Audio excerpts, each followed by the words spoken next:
Good evening and welcome to Westminster Abbey and to this Gore Lecture. I'm David Hoyle, I'm the Dean of Westminster. Behind me is Canon Jamie Hawkey, our Canon Theologian, and our lecturer tonight, Professor Catherine Pickstock. Charles Gore, for whom our lecture is named, was a canon here in Westminster between 1894 and 1902, and that's a proud association for us. A fine theologian, he was also a man with a slightly radical edge. He was a man with a social conscience, and he was a man who was not afraid of the heat of debate. He was also perhaps just a little bit of a contrarian. As a boy, he was given a very Protestant novel which was intended to persuade him of the evils of Anglo-Catholicism. He promptly fell in love with the enemy and became a lifelong Catholic. He was the grandson of two earls, a complex man. He was a radical traditionalist. He was also undoubtedly the dominant Anglican theological voice of his generation.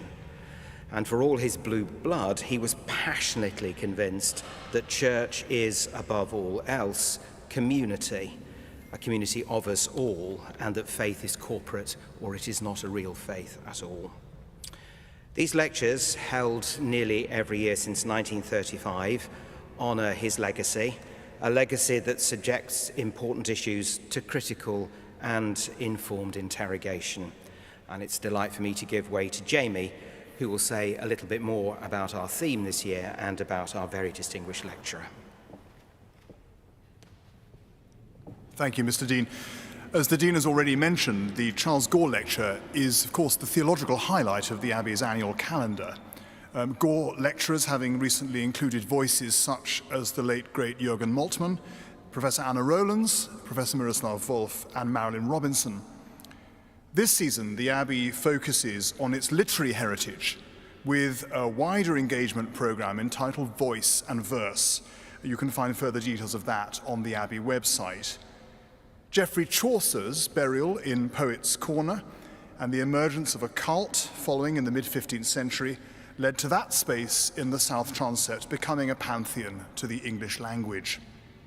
Edmund Spenser, Alfred Lord Tennyson, George Eliot, Charles Dickens, Elizabeth Gaskell, William Blake, Jane Austen are all among those who curate this rather curious yet expansive conversation, and they're soon to be joined by Tolkien.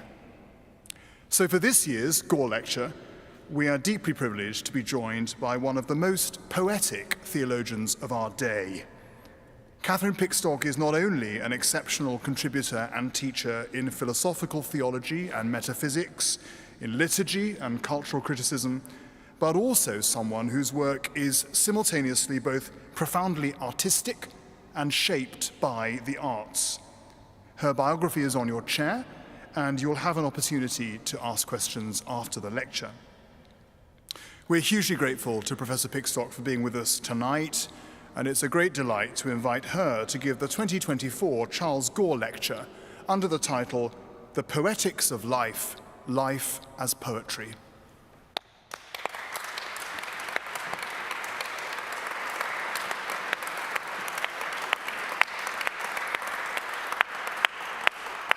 Thank you so much, Mr. Dean, and thank you, Jamie, for your wonderful introduction, and it's lovely to see some familiar faces here.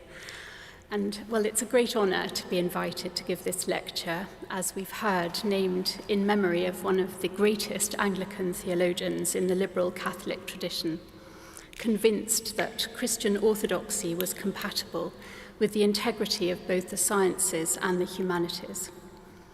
In this lecture, I shall try to connect poetry with liturgy, as seems appropriate to Charles Gore, who, having, as we've heard, been brought up in a low church tradition, was drawn to a more Catholic outlook by the beauty of the liturgy, which for him matched the beauty of nature. It is the poetic which brings these two realities together with the questioning character of human existence, as we shall see. Poetry is not the most popular art. Many people ignore it and prefer narrative, and especially narrative in prose form.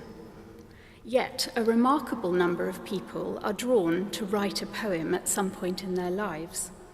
We might wonder why this is, but even so, poetry still seems as occasional a matter as it is marginal. Yet I want to argue that it is neither, that rather, as the philosopher Martin Heidegger put it, in the wake of the German poet Friedrich Hölderlin, poetically man dwells. Human beings are the animal defined by poetry, and our lives are something like a continuous lyric, interrupted perhaps by the more mundane and quotidian, even if today that might impinge on us more and more and bring with it a poetic idiom of its own. One might think of it as a sort of industrial poetic. This all has to do with wonder and astonishment. Other animals may well be amazed, and who knows, but astonishment seems to be the mark of human existence. Why is there anything at all, and why are we here as conscious beings to observe it? Both Plato and Aristotle declared that philosophy begins in wonder. So is not philosophy the mark of the human? But philosophy concerns thought, and thought is a kind of more rapid internal motion, which, like all motions, seeks to come to rest. How can thought come to rest, though, except by seeking to think, and ending with something before which it can no longer reflect, but gaze in permanent surprise and wonder?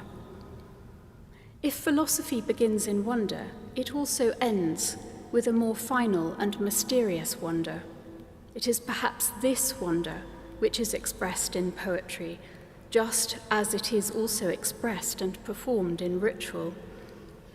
This observation allows us to bring my topic and our extraordinary setting this evening together in the national shrine that contains Poets' Corner. Poetry, myth, symbolism, religion, and religious worship are not simply prologues to reflective thought or preambles to it. They are its conclusion, its consummation.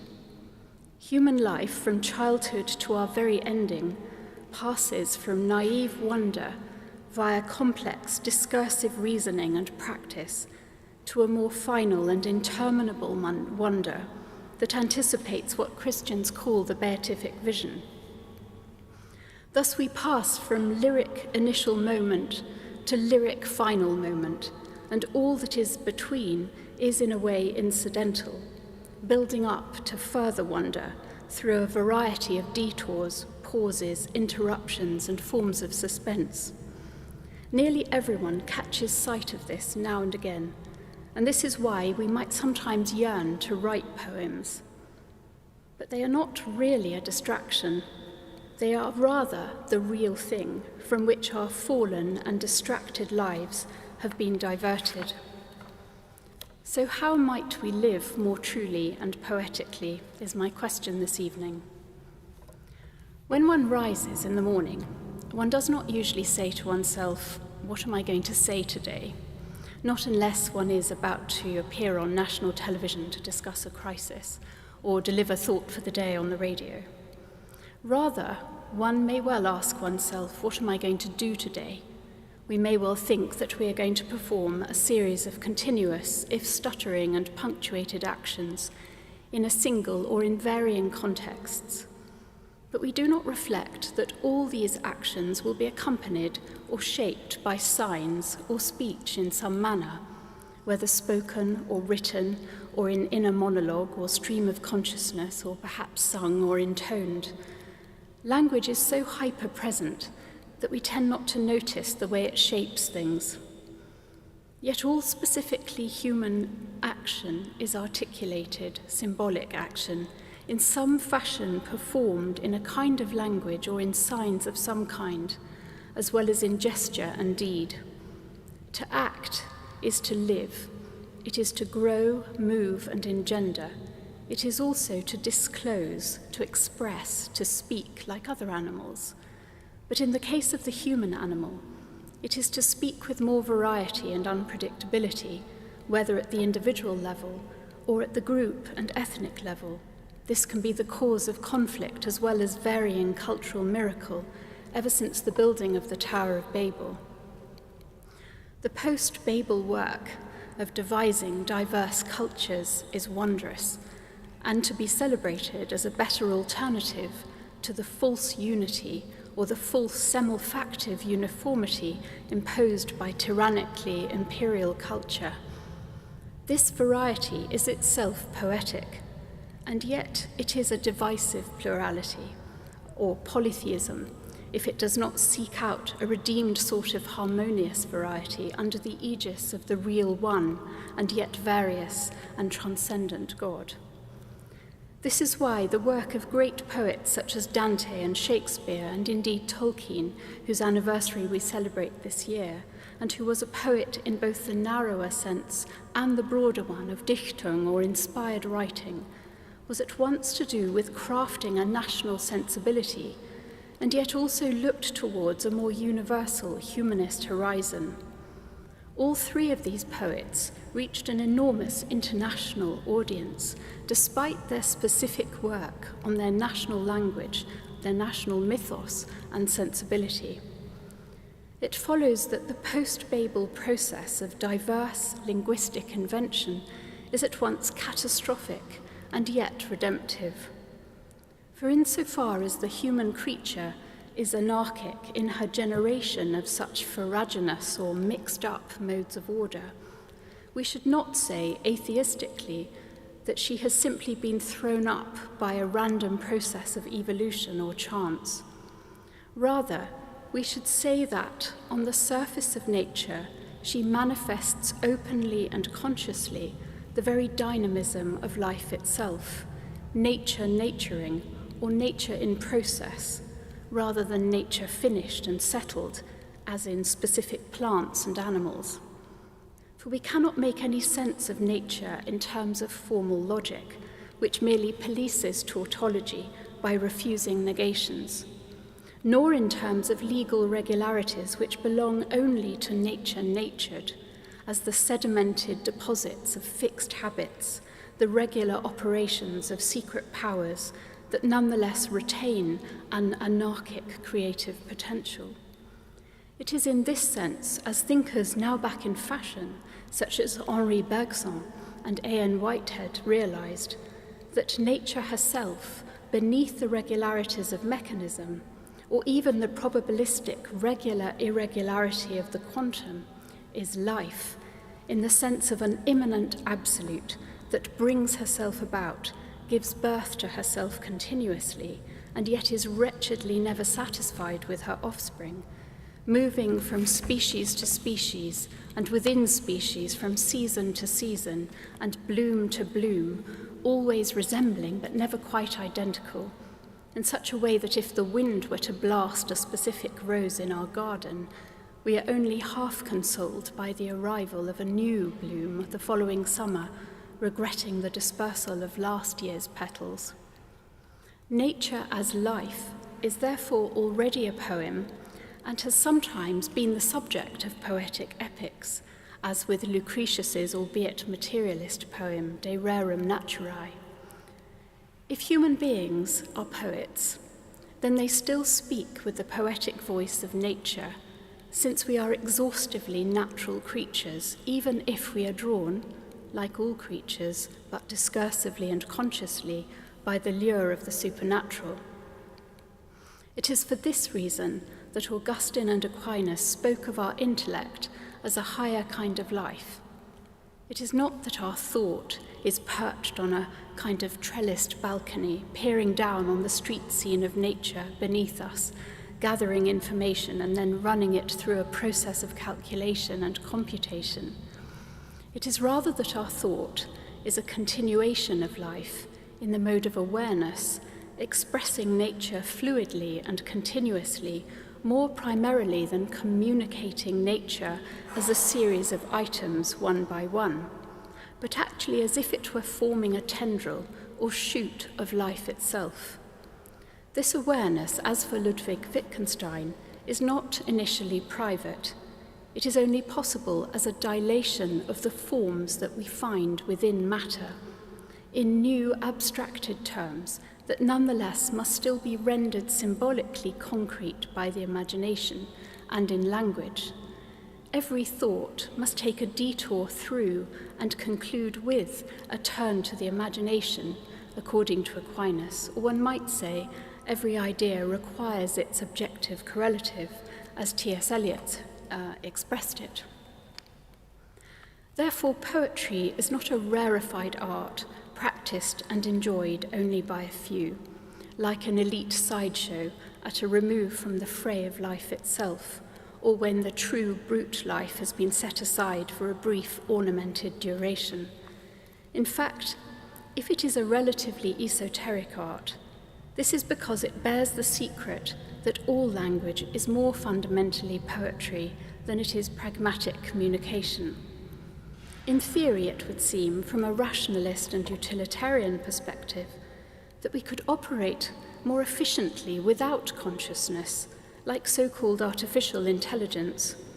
Perhaps thereby there would be no Babylonian confusion of tongues, gods, and cultural norms, and we could all be controlled by a globalizing expertise. Yet in that case, why the need for our specific form of riotously confused humanity?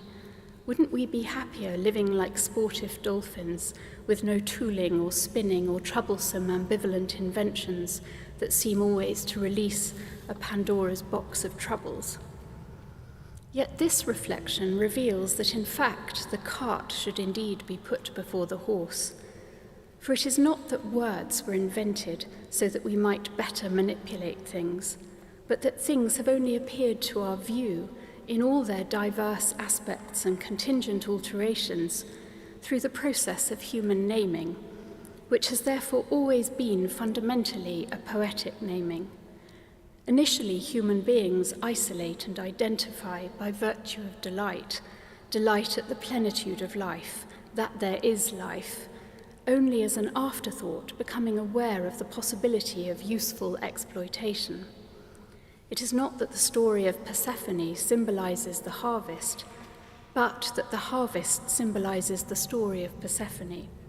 As archaeological evidence increasingly suggests, cleared spaces of sacrality were initially set aside, temples raised to a new exaltation of the stars and the star gods, before there were crops grown to be offered in those fields and civic market trading and governance emerging in the temple precincts.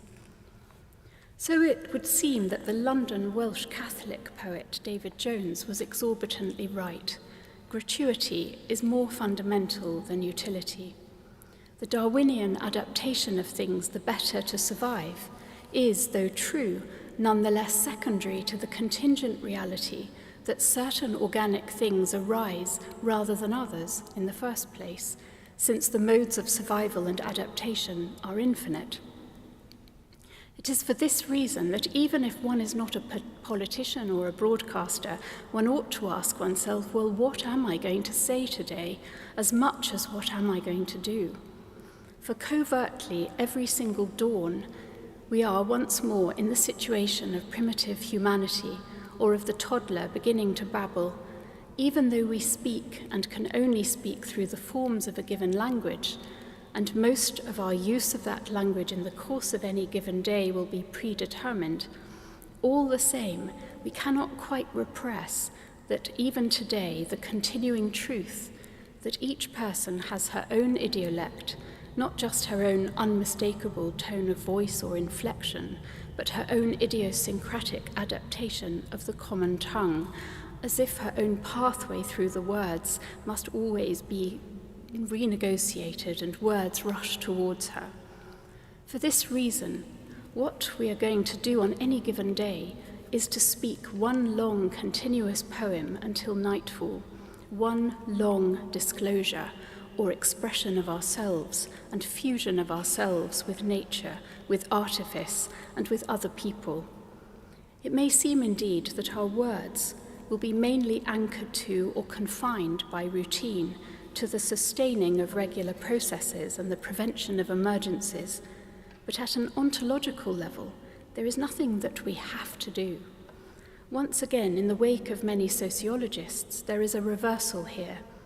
It is not that the idiolects, detours, poems and songs merely grace or adorn the more basic and mundane discourse. Rather, they are the entire point. In a certain way, we only ever go away from home in order to return again, in an endless spiral, just as we only begin any story in order eventually to bring it to a close.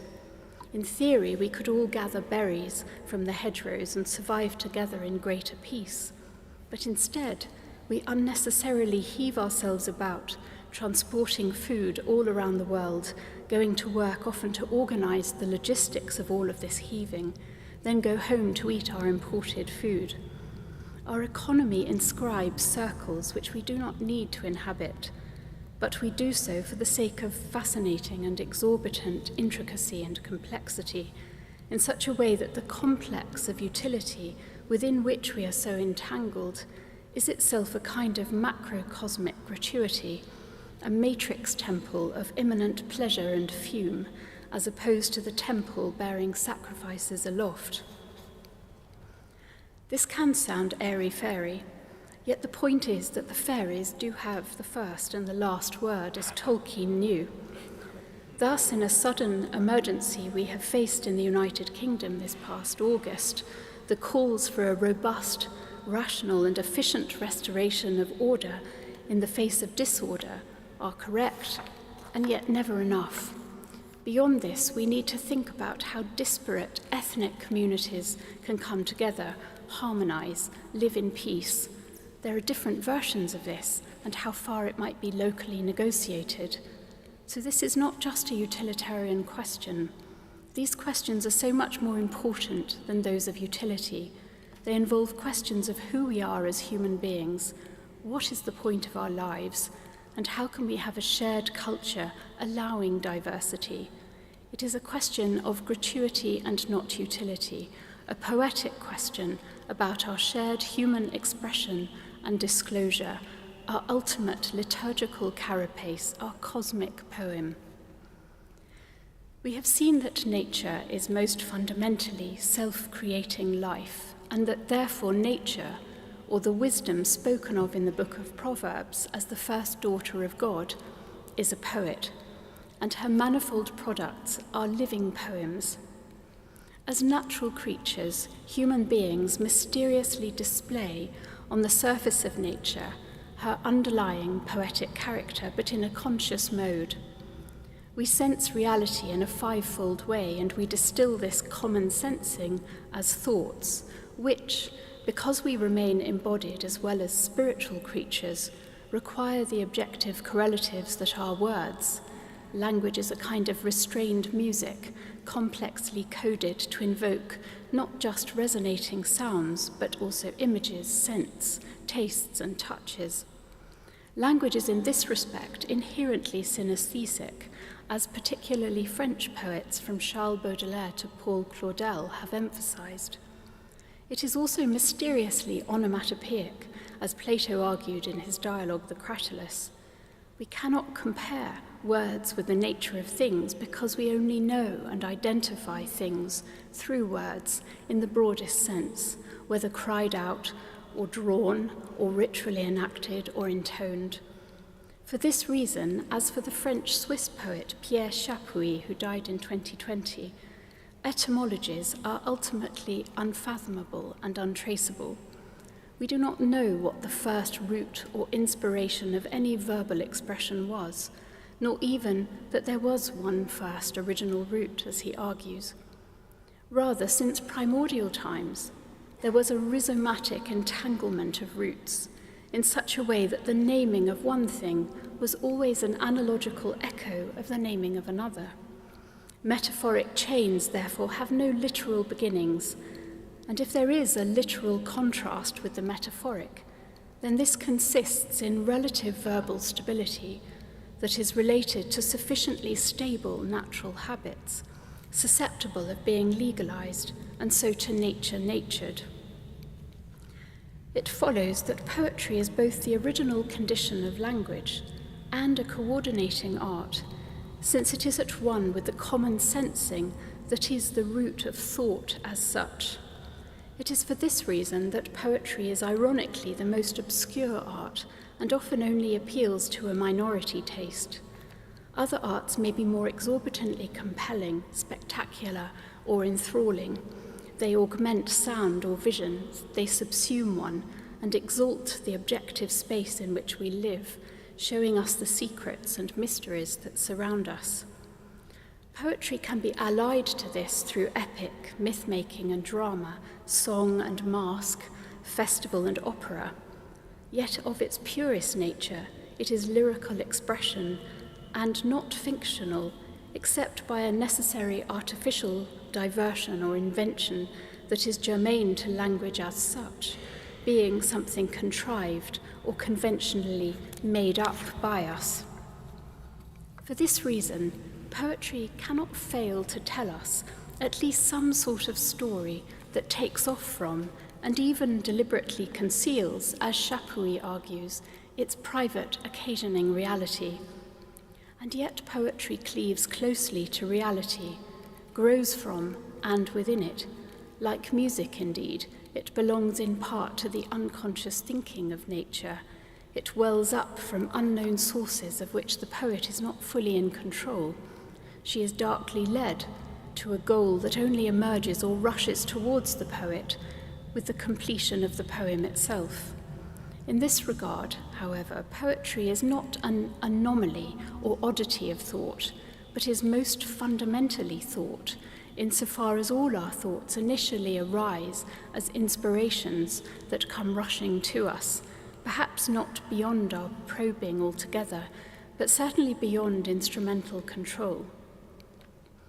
This is why poetry, as so many poets have insisted, has the task of purifying the language of the tribe, after Poe, Mallarmé, and T.S. Eliot, renewing language gone stale, unconcealing its metaphoric and expressive basis, overlain by mercantile usage, restoring words as icons or even gods, as in the Orthodox Jesus prayer, rather than cogs or coins or matheses. Nonetheless, poetry is directly situated in the context of real life. It throws us right into the storm. It is the very reverse of escapist, because it is always a matter of real, lived apostrophe, address, confrontation with the real.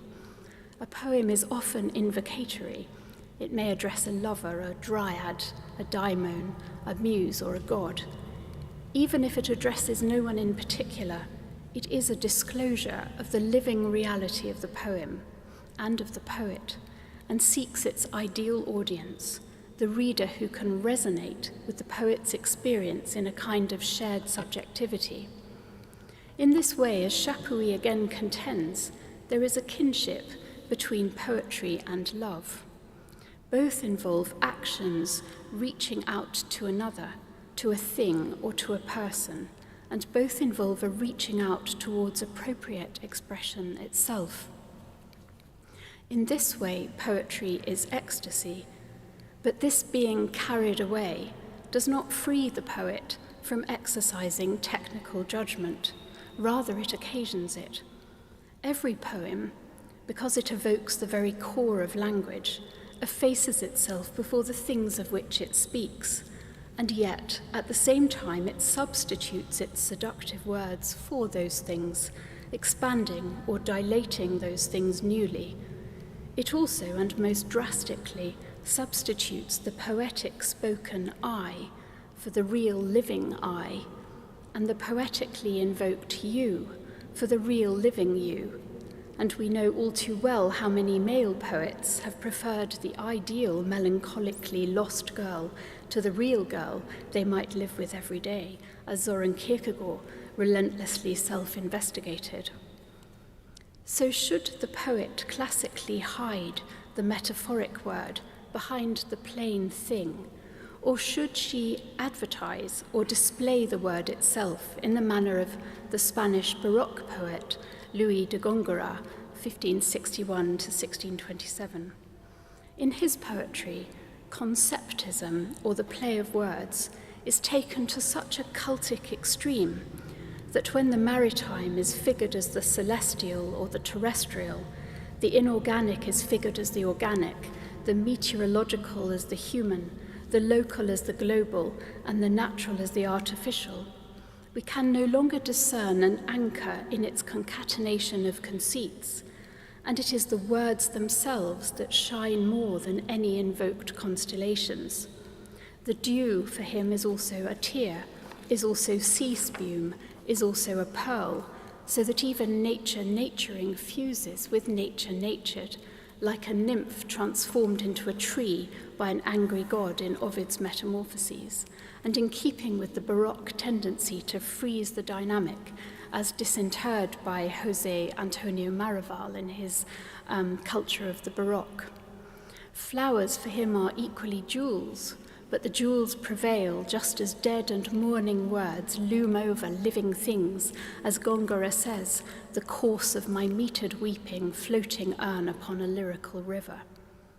The lovelorn narrator entrusts his bodily remains to what he describes as diamond liquid, suggesting an unreal, idealized tomb to impossible silent waves and lightweight earth that can exist only in poetry, anticipating the symbols perhaps of French 19th century poetic decadence. Equally, to say that as he does, the diaphanous annals of the wind will preserve the vanishment of his thought, is to invoke a contradictory record of the unrecorded, which only in these poetic lines themselves are archived in their own reflexivity. In the case of Góngora, there is nonetheless more than an ambivalence. It is, after all, not so clear that only words triumph.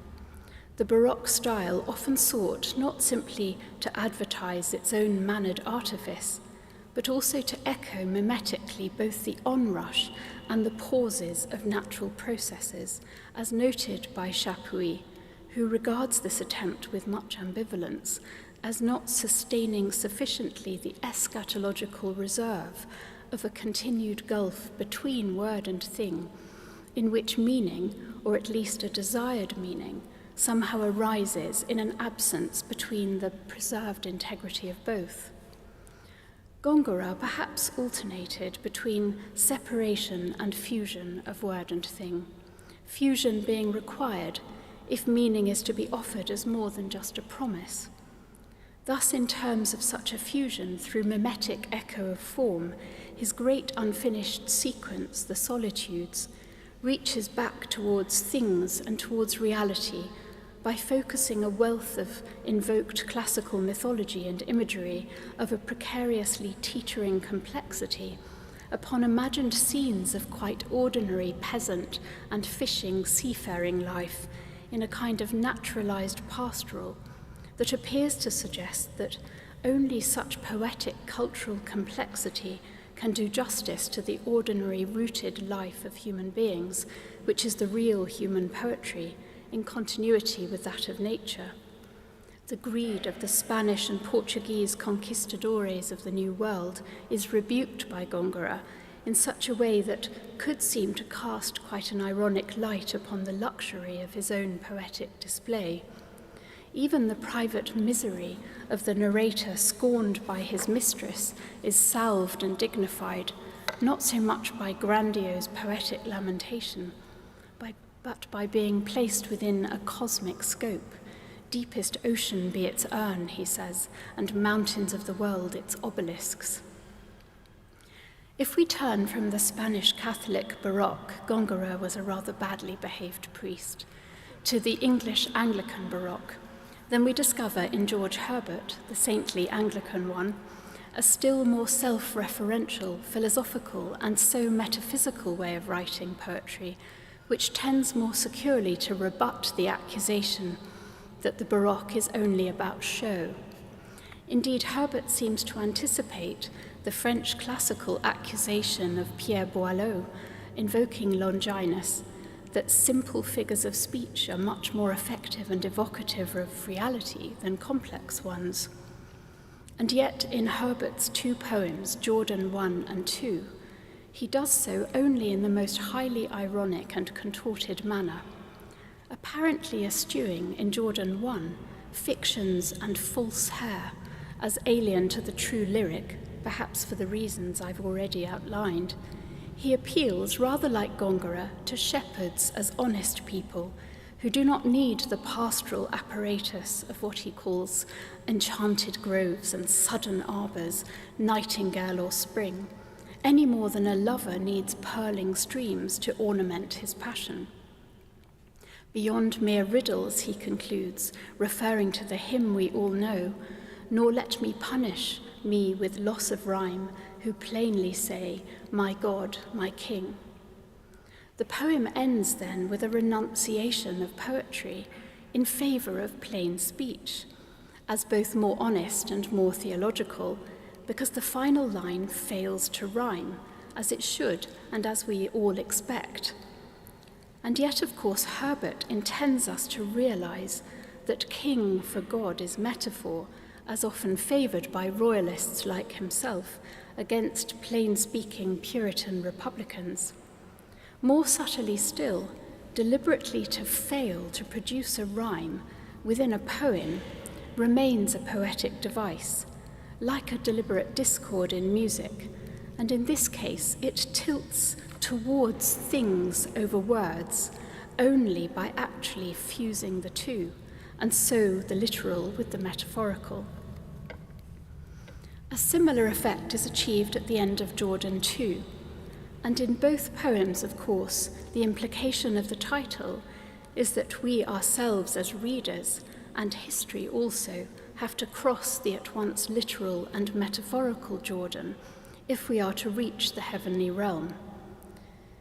In this second poem, Herbert mocks his own normal Baroque practice of curling with metaphors of plain intention, invoking the perhaps central Baroque trope of ornament, and even philosophical notion of the recursive fold.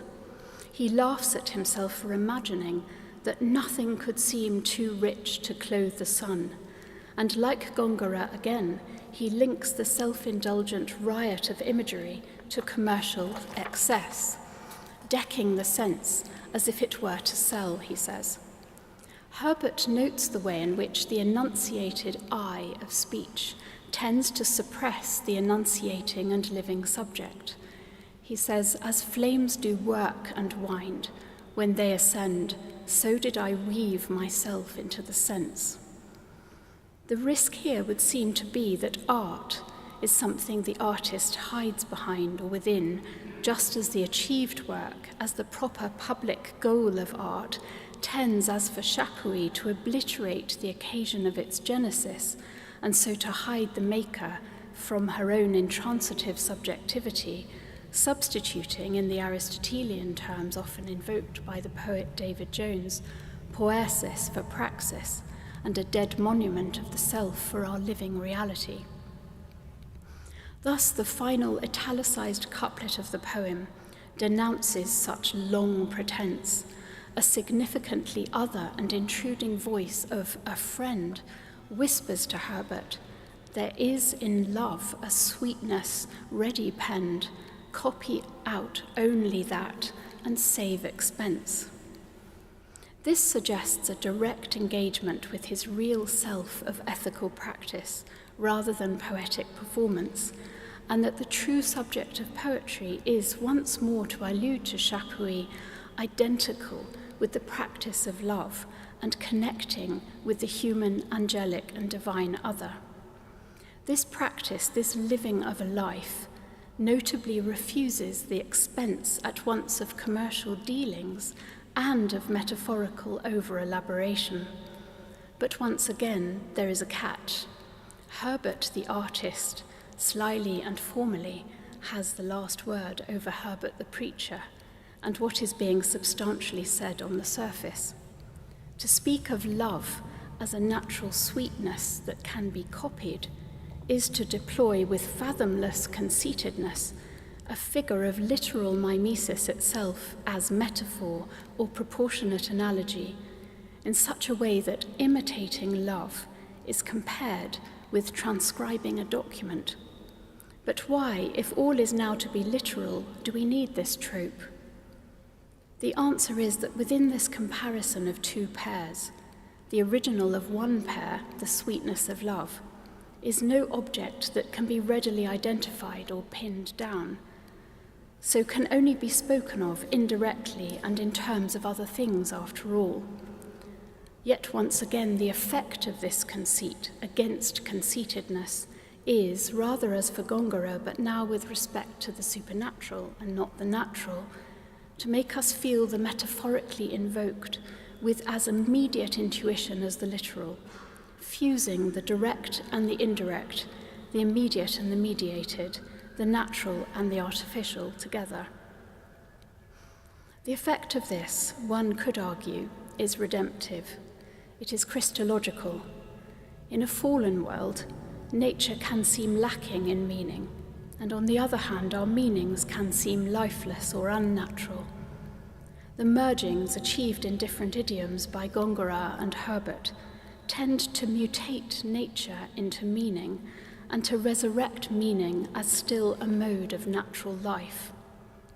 In this manner and through this sort of practice, the poet is not just a creator, but also a judge and a redeemer, endeavouring both to sustain Christ's ultimate poetic fusion of life and meaning, especially articulated by John's Gospel, which substitutes symbolic actions and resurrections for more detached parables, and to anticipate the last judgment of the earth.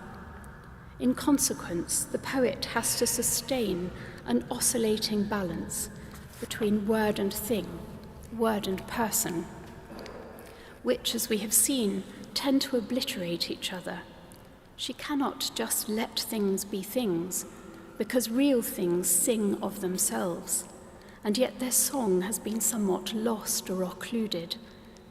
Yet neither can she merely raise words to universality, because then she encourages people to take Gnostic refuge in art, perhaps rather like the final works of Geoffrey Hill, as a substitute for natural and social life, of which we might have increasing reasons to despair. And this is not the only modality of judgment within which the poet must engage. She has also to decide whether to adopt regular conventional forms in the hope that these will discipline her into discovering unexpected resonances of content, or whether instead in a looser, more romantic idiom, to let specific senses reach for specifically appropriate and perhaps novel forms. In the case of modernist practice, she will be doing both at once, looking for the impossible meaning and its singularly appropriate formal expression as a drastically creative action that is still constrained by the insight that it is objectively discovered as much as subjectively shaping reality, which we must credit if there is any truth to poetry at all. In all of these idioms, the poet ceaselessly decides how to punctuate, and poetry is punctuation, according to T.S. Eliot, where to punctuate in the narrow sense, and where to place line breaks, where to insert parentheses which allow polyphony, and as Chacouis suggests, this is a kind of perforation that allows a greater play for unconscious intrusion.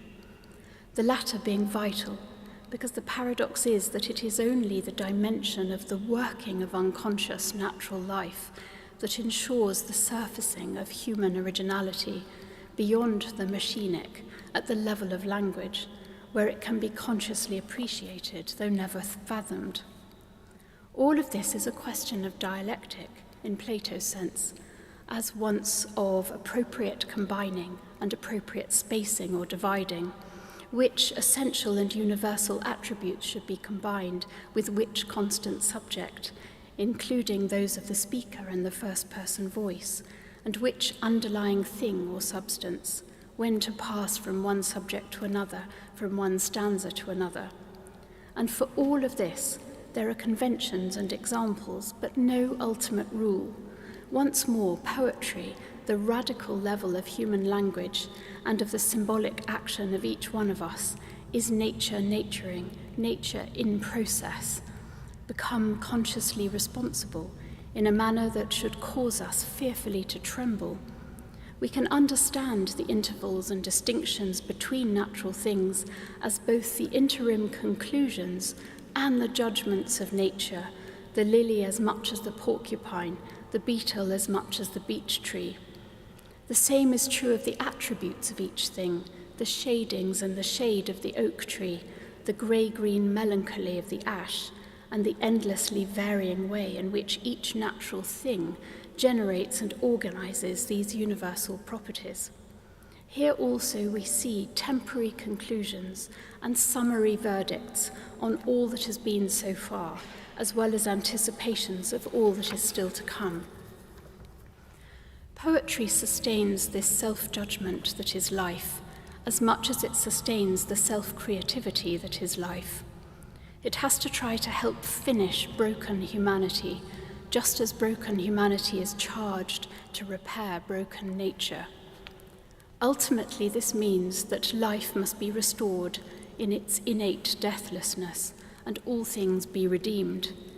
Nature, naturing, will only cease to be a discontented mother when her continuous bearing is sustained by and realized in nature natured, which implies the resurrection of each and every thing. The poetic life, that is human life, both envisages this eschaton and helps theologically to advance it. Reverting to the anarchic level of the natural unconscious, it is able to produce all sorts of unconceivable novel combinations and spacings in violation of normal usage. Above all, the positions of fixed but unknown subject, of known but fluidly applied predicate, become unstable within the most radical exercise of poetic art, disturbing our normal sensorium in the manner invoked by Arthur Rimbaud. In this way, matter and form may chiasmically change places, in such a way that while normally it is the determination of form that gives substance or definition to matter, it can also be matter, as the fluidity of nature, which realizes form more deeply as the existential specificity of act, just as for Aquinas, beyond Aristotle, it is being that can actuate form, and not simply form that actuates matter. This is equivalent to the contribution of the living unconscious in art, which is what lends to a true work of art its ineffable specificity, that is at one with its further generative power of interpretation, just as we've never quite got to the bottom of the Iliad or King Lear. In a poetic purview, creation and judgment are constant predication, the separation of subjects and their constant linking, just as all that we say in a single day is a continuous poem. Many modernist poets have problematized where one poem ends and another begins. For Christians, this is to conjoin poesis with praxis and art with ethical love, even though the detour via art remains necessary, as Tolkien suggests in his novella Leaf by Niggle. In an unfallen world, life and meaning, nature and artifice were one. But in a fallen world that requires repair, thing and word, nature and artifice, meaningless life and meaningful death that is always lament and mourning, have ceaselessly to compensate for one another as we move endlessly from art to ethics to politics in order to be ethical at all and to attain to art in a not merely decadent manner. In the end, poetry realizes this fusion, the indirect art that also has to be direct love, as Herbert says. Its judgments are always trying to combine nature as subject with artifice as predicate, as Baroque poetic practice tends to bring out. Where neither nature nor culture are ultimate and self-sustaining, neither living thing nor memorial word, then we tend to realize that we can still only await and intimate, even if we already advance and anticipate the divine judgment.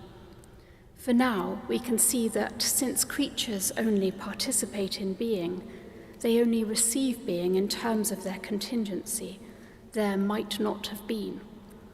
But we can also spell out this participation as this existence which has a certain set of predicates might have possessed a different set of predicates. A rose might have been seen as perhaps white or yellow, for example. In other words, the mark of our finitude, which is, according to Aquinas, the non-coincidence of being and essence, is also the constitution of each thing in terms of subject and predicate, the existential is being indissociable from the is of predication. But we have noted the predilection of the most radical poetry to reverse these terms in a way that has kinship with the less substance-dominated character of Chinese philosophy and poetic practice. When unconscious material life or nature becomes equal to rational form, it's subject to the latter's predicate. Then, as we've seen, we have paradoxically the most irreducible manifestation of spirit. All this suggests philosophically that neither nature nor mind can be ultimate, that neither idealism nor materialism is ultimately true. We cannot reduce reality to the blind life of nature in process, nor to the ceaseless death of specific individual natural beings who all eventually die, nor to the appearances of things to us and our sad attempt to elevate their emptiness as mere words. We cannot, in other words, suppress altogether the blind subjectivity of nature and substitute for this the conscious, rational subjectivity of human mind, else, ironically, this will be reduced to the machinic operation of artificial intelligence. It seems to follow that the ultimate metaphysical resolutions are also theological ones. If thought is language and language is poetry, then nature is levelled with spirit, the empty existential subject with the essential predicate, without the latter, like a rebellious sun, displacing the royal place of the former to act as a quasi-subject.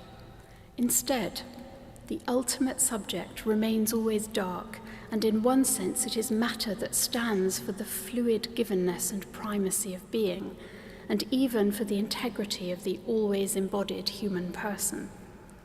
So here we can realize that just as our participation in being implies the separation of subject and predicate, so their coincidence in being itself or in God implies their perfect relational equality, which we can take to be a perfect poetry.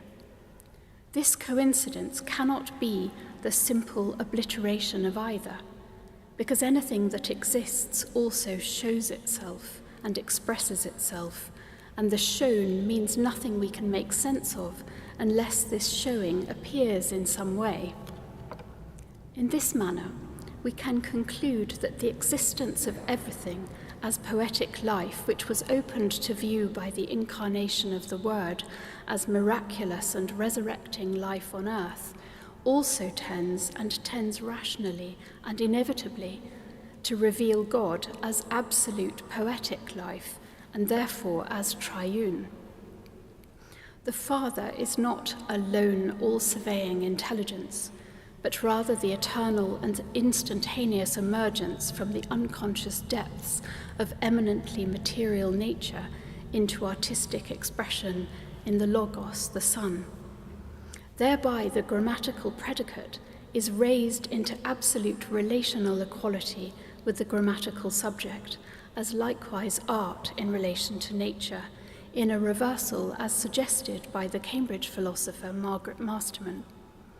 Yet this Son, as equalized predicate, does not substitute for the Father as a new lone subject, this sort of rebellion being as much the essence of evil as the idea of a tyrannical lone father as diagnosed by Schelling and Franz von Baader, but rather continuously draws from the wells of his mysterious prompting in such a way that his complete art is still only a sign of the Father, subject to infinite interpretation by the Holy Spirit.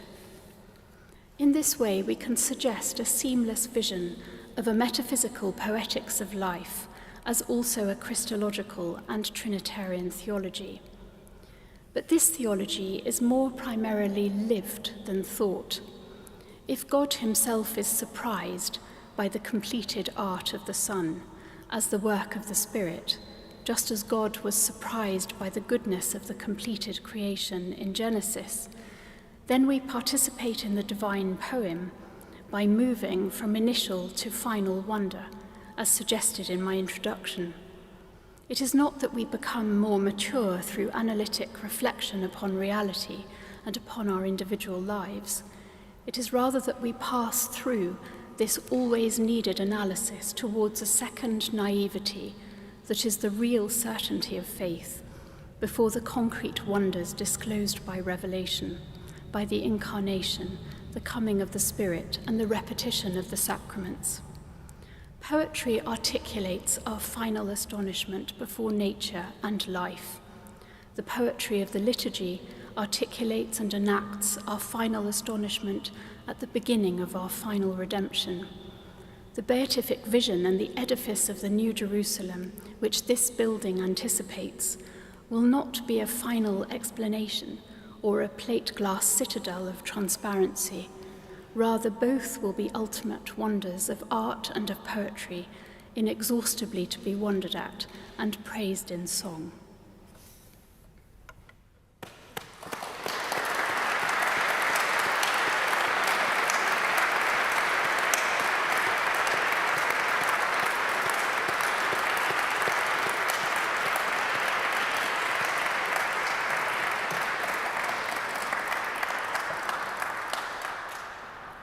Catherine, thank you so very much. You've given us some extraordinary, bright, sharp blasts into the clearest of clear air through which we can begin to perceive nature, the world, more truly, and in the process dethrone those wicked neo-pagan gods of rationalism and utility, and given us a real theological ontology.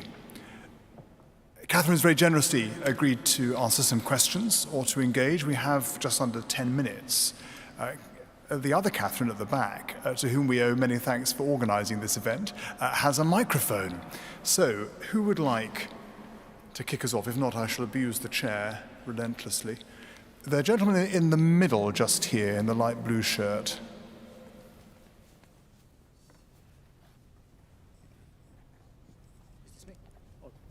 Thank you very much. Thank you very much. It was a wonderful lecture.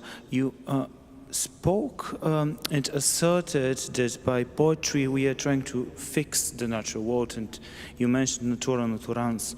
But especially in regards to your work with Plato, I was wondering what are your thoughts on Plato's view about poetry, which is quite different. He would say that poetry is a distortion of the true reality of the divine nature, and that we as human beings, in our attempt to represent something as beautiful as the divine, only distort it and make it detached from truth.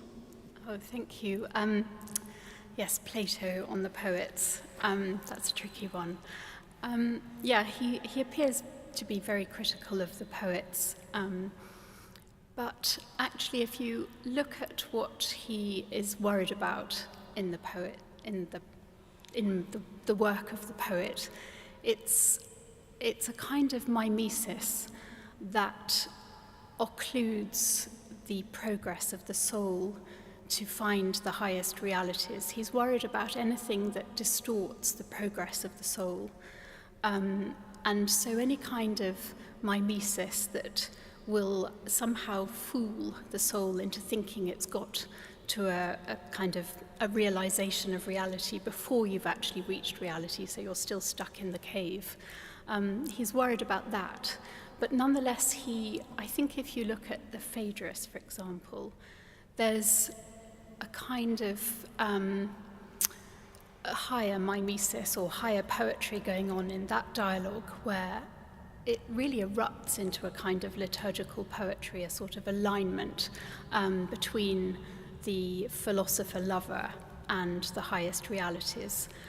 So there's a sort of lower poetry and a higher poetry in Plato. And if one is careful to look at what it is he's worried about in the lower poetry.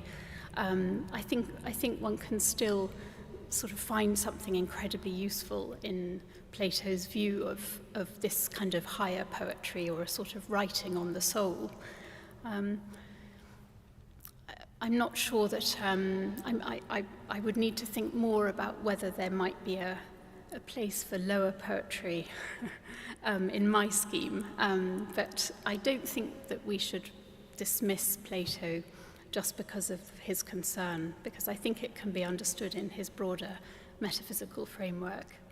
But thank you for bringing that up. It's always a worry, that passage. Thank you. So, I think we might take two at once. There's a lady over here in the white, and then the gentleman in the middle here. If you don't mind telling me, so it is. As T.S. Eliot puts it in the four quartets in The Drive for Salvages, but to apprehend the intersection of the timeless with time is the occupation of the saint. Do you think that in a way all art and poetry is a human striving to apprehend? For us as Christians, we find it in the Eucharist, the intersection of the timeless with time. Well, I think you've answered your own question. I think that's absolutely spot on. Thank you. It's exactly, you put it much better than me. Thank you. Yes, to also quote T.S. Eliot, seems to be something in the air, or in the Abbey. There's that line in The Wasteland of, I shore up these fragments against my ruin. I'm interested in this image of Babel, and I'm struck by this problem of kind of materialism and idealism, this kind of almost shattering moment where we lose our ability to communicate, in the sense which poetry is precisely because it's born out of language. You can never be a poet alone. Poetry is always born out of something shared. And when, in the modern age, we've lost a sense of shared values, shared understanding, a shared frame of reference, I'm wondering, what does a poetry or poetics of recovery look like? How do you recover shared meaning after Babel? Thank you, Sebastian.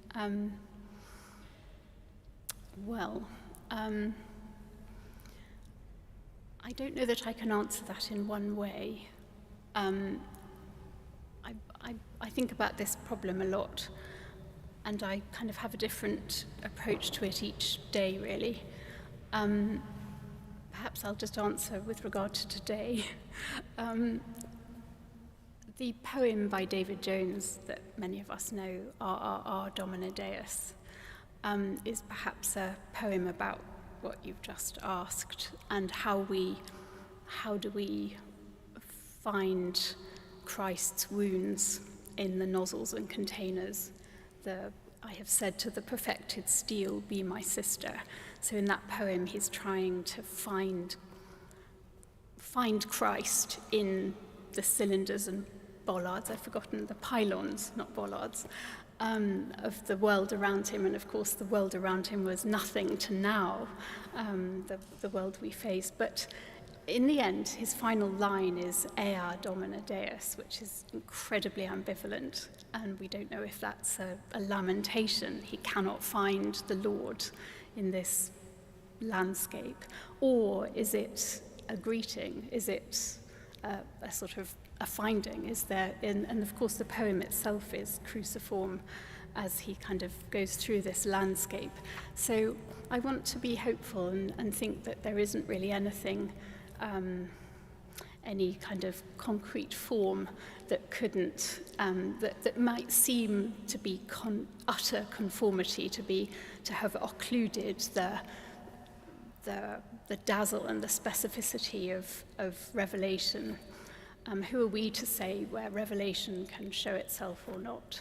But nonetheless, there are certain devastations that make it very hard. So anyway, David Jones today. Thank you for that question. Is there time for another? No, I don't think. Friends, I'm afraid I think we have to leave it there. I'm very, very sorry to those of you who would still like to ask a question.